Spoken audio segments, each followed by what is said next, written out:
Welcome back to my channel.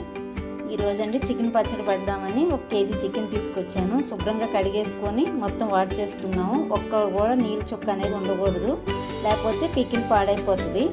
ఇదిగోండి శుభ్రంగా నీట్గా కడిగేసాను మొత్తం. ఇప్పుడు వాష్ చేసుకుందాము. ఇట్లా మొత్తం వెజ్జాల దాంట్లో వాష్ చేసుకుందాము. ఒక హాఫ్ అన్ అవర్ అట్లా ఉంచేస్తే నీళ్ళు మొత్తం వాడిపోతుంది. అప్పుడు వాటర్ లేకుండా ఉంటాయన్నమాట. ఈలోపు మనం మసాలా ఏం కావాలో ప్రిపేర్ చేసేసుకుందాము.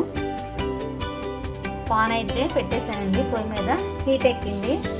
మనకి గ్రేవీ ఎక్కువ కావాలంటే కొంచెం ధనియాలు ఎక్కువ వేసుకోవచ్చు, గ్రేవీ తక్కువ కావాలంటే తక్కువ వేసుకుంటే. నేను కొంచెం గ్రేవీ కావాలని కొంచెం ఎక్కువ వేసుకుంటానండి. 2 స్పూన్లు ధనియాలు ప్లస్ ఇదిగోండి చెక్క, లవంగాయలు 4 దాల్చిన చెక్కలు కొంచెం ఎక్కువ వేసుకుంటున్నాను. ఇలాచీ కూడా ఒక 4. ఇవన్నీ వేసేసి చక్కగా ఫ్రై చేసుకోవాలి. అన్ని సిమ్లోనే చేయాలండి, మాడిందంటే మళ్ళీ టేస్ట్ పాడైపోతుంది పికిలు. అందుకు స్లోగా వేపుకుందాము. ఇవన్నీ ఆర్చి మళ్ళీ మిక్సీ పట్టేసుకుందాం అన్నమాట. పచ్చడికి అల్లం వెల్లుల్లి పేస్ట్ ఫ్రెష్గా పట్టేస్తుంది అనమాట. ఇది మిక్సీ పట్టేసుకొని మనం గ్రేవీ కోసం మనం చేసుకుందాం. చూసారా, నేను 1/2 కిలో అల్లం తీసుకున్నాను, చెక్కేసి నీట్గా చక్కగా వెల్లుల్లిపాయలు కూడా రెడీ పెట్టేసుకున్నాను. ఇవి మిక్సీ పట్టేసుకున్నాను. అల్లం వెల్లుల్లి పేస్ట్ కూడా గ్రైండ్ చేసేసుకున్నానండి, పక్కన పెట్టేసుకున్నాను. ప్లస్ మసాలా కూడా రెడీ చేసేసుకున్నాను. ఇది కూడా చక్కగా మెత్తగా పట్టేశాను. కొంచెం వాసన పోతుందని కొంచెం మూత దగ్గర తీసి పెడతాను. ఇంకా చికెన్ సంగతి ఏంటన్నది ఇప్పుడు చూద్దాం మనం. బాటి బండి తీసుకున్నానండి, ఎందుకంటే చికెన్ నీళ్ళన్నీ వాడిపోయినాయి. బాగా నీళ్ళు ఎగిరేదాకా ఉంచాలి కాబట్టి ఇంక నేను ముక్కలు వేసేసుకుంటున్నాను. ఇందులో బాగా వడగట్టానండి. చూసారా, చికెన్ వేసేసుకున్నాక ఒక 1/2 స్పూన్ పసుపు వేసుకోవాలి. ఇదిగోండి నేనైతే ఇట్లా వేసాను. పసుపు, సాల్ట్ కూడా వేసుకుందాం అండి. నేనైతే కొంచెం తక్కువే తింటాం, ఎందుకంటే ముక్కలకు పట్టేసిందంటే ఎక్కువ మళ్ళీ తినలేము. అందుకని తక్కువే వేసుకోండి. మళ్ళీ మనం మసాలా ఏమైనా కలిపేటప్పుడు కొంచెం వేసుకుందాం అన్నమాట. ఇవ్వండి సాల్ట్ కూడా కొంచెమే వేసుకుంటున్నాం, ఎక్కువ వేసుకుంటలేదు. ఇంకా నీళ్ళంతా ఎగిరే వరకు చక్కగా మొత్తం డ్రై అయిపోవాలండి చికెన్ మొత్తం. అది ఇంకా కొంచెం సేపు అయినాక మళ్ళీ చూపిస్తాను మీకు. ఇదైతే ఫస్ట్ ఇట్లా కలిపెట్టేసుకోవాలి.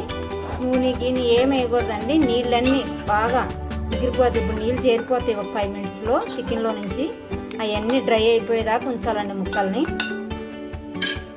చికెన్లో నీరు చూసారా వచ్చినాయి, ఇదంతా ఫ్రై అయిపోవాలి. నీళ్ళు అనేది ఒక్క చుక్క కూడా ఉండకూడదు, అది పరిస్థితి. నీళ్ళన్నీ ఎగిరిపోయినాయండి. చక్కగా ఇప్పుడు ప్యాన్ కింద ఆరబెట్టేసుకుందాం. ఇంకా నూనెలో వేపుకుందాం అన్నమాట. నేనైతే ఈ గ్లాస్తో కొలతలు తీసుకుంటున్నానండి. సాల్ట్ అయితే 30 వేయాలి గ్లాస్కి. కారం అయితే దీని నిండా ఫుల్ వేయాలండి. ప్లస్ అల్లం వెల్లుల్లి పేస్ట్ కూడా దీనికి సమానంగా వేయాలి. పౌడర్ కూడా అదే, మిక్సర్ కూడా కంపల్సరీ దీని కొలత ప్రకారం వేసుకోవాలి. అప్పుడు గ్రేవీ ఎక్కువ వస్తుంది. గ్రేవీ తక్కువ కావాలనుకున్న వాళ్ళు తక్కువ వేసుకుంటామే. ఓకేనా, కలిపేటప్పుడు చూపిస్తాను మీకు మొత్తం. నూనె అయితే బాగా వేడెక్కింది. మనం ఇందాక చికెన్ని నీరు లేకుండా చేసాం కదా, అవి ఇప్పుడు ఇందులో వేసేసుకుందాం ఒక్కొక్కటి. కానీ అన్ని సిమ్లోనే వేగాలండి, హైలో అట్లా వేసేసుకుందాం.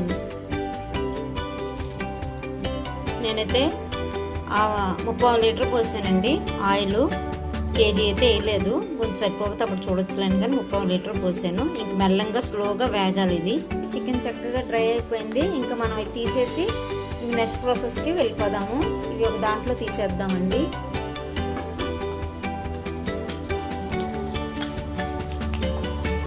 ఇదిగోండి చూసారా, కరెక్ట్ ఉంది కలరు. ఇట్లా వేగాలన్నమాట. ఇదే నూనెలో ఇంకా అల్లం వెల్లుల్లి పేస్ట్ కూడా వేసేసుకుందాం. చూసారా, బాగా తాగుంది కదా నూనె. బాగా పచ్చివాసన పోయేలా చేపాలండి.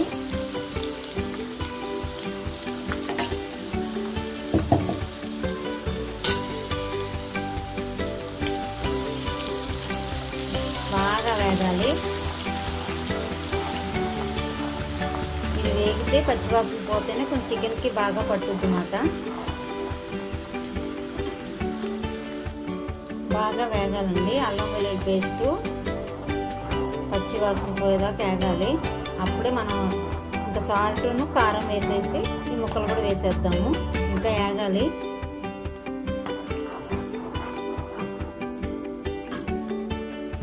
ఇంకా సాల్ట్ కూడా వేసేసుకున్నాము.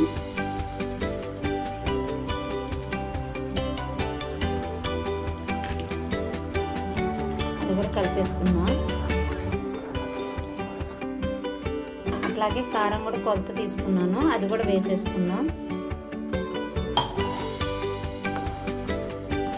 చూసారా, ఇది పచ్చికారం వేయాలండి.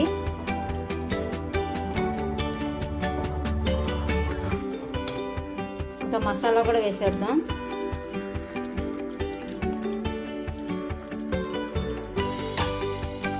మొత్తం చక్కగా మిక్స్ చేసేయాలి మొత్తం. ఇప్పుడు ఇందులోకి ముక్కలు కూడా వేసేద్దాము. కొంచెంసేపు ఒక 10 నిమిషాలు మగ్గనిద్దాము.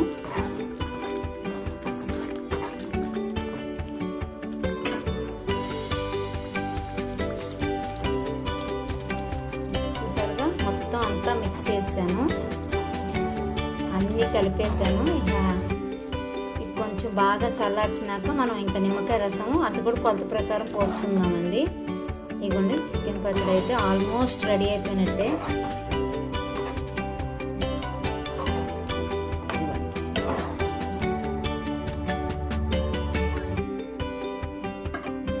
అదేలోపు మనం నిమ్మకాయని కొంచెం రసం తీసుకొని పెట్టుకుందాము. ఇవి ఇంకా ఫైనల్ టచ్ మాట. కట్ చేసుకున్నాం కదా, ఇట్లా గ్లాస్లో కొలత ప్రకారం వేసుకున్నాము. ఫైనల్గా నిమ్మకాయ రసం కూడా కలిపి పోసేయటమేనండి కొలత ప్రకారం. చూసారా ఎంత ఎమ్మీగా ఉందో చికెన్ పచ్చడి. ఎట్లా ఉండదని టేస్ట్ మా పిల్లల్ని అడిగినాక చెప్తానండి రివ్యూ మీకు. అలాగే నా ఛానల్ సబ్స్క్రైబ్ చేయండి, లైక్ చేయండి, షేర్ చేయండి కూడా. 1000 సబ్స్క్రైబర్స్ దగ్గరలో ఉన్నానండి. Bye friends.